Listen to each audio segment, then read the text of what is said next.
Hello అండి. Welcome back to our channel Shri Mavullamma Bhimavaram రుచులు.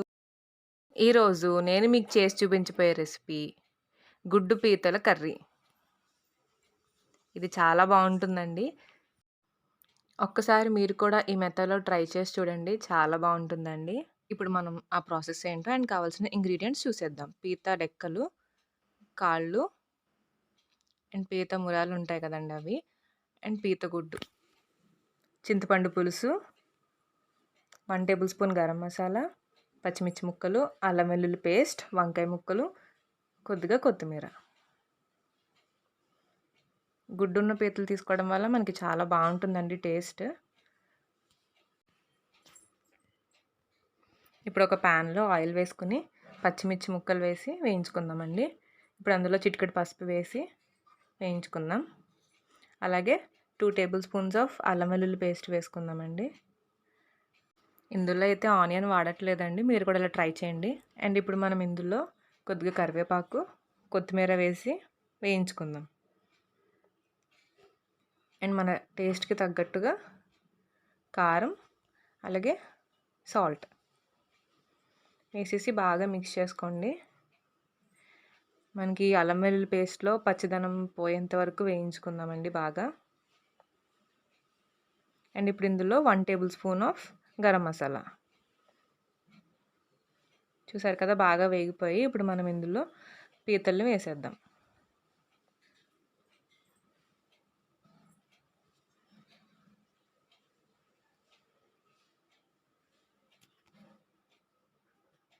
And బాగా మిక్స్ చేసేసుకోండి ఒకసారి.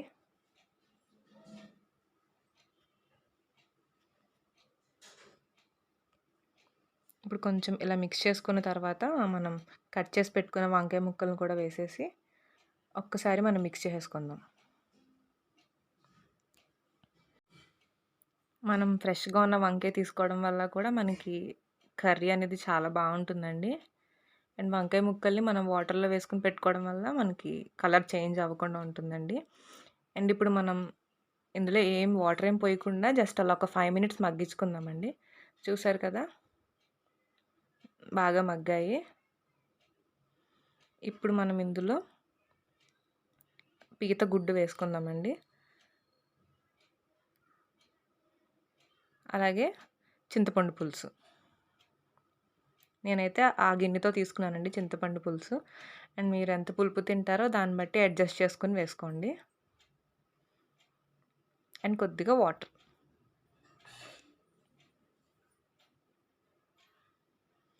ఒక్కసారి మనం దీన్ని బాగా మిక్స్ చేసేసుకొని మూత పెట్టేసుకుందాం. దీన్ని సిమ్లో పెట్టి ఒక 10 మినిట్స్ అలాగా ఉంచండి. అండ్ మనం మూత తీసి చూసుకుంటే చూసారు కదా, మనకి ఆల్మోస్ట్ అయిపోయింది.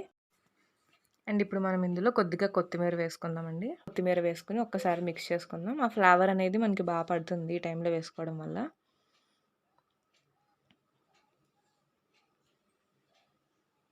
ఇప్పుడు మనం మూత పెట్టేసుకుందామండి. జస్ట్ ఒక 5 మినిట్స్ అలాగ మూత పెట్టేసుకుని సిమ్లో పెట్టుకోండి. అండ్ ఇప్పుడు మనకి 5 మినిట్స్ తర్వాత మనకి ఇది చాలా బాగా కుక్ అయిపోయింది. చూసారు కదా, నూనె మనకి పైకి తేలుతుంది. అంతేనండి, మనకైతే గుడ్డు పీతల కర్రీ అయితే రెడీ అయిపోయింది. ఇది గుడ్డు పీతల పులుసు అండి. ఇక్కడ నేను కొంచెం ఎక్కువ ఎగరబెట్టానండి. ఇలా దగ్గర పడడం వల్ల మన కూర చాలా టేస్టీగా ఉంటుంది. అండ్ ఇప్పుడు మనం దీన్ని సర్వ్ చేసేసుకుందాం.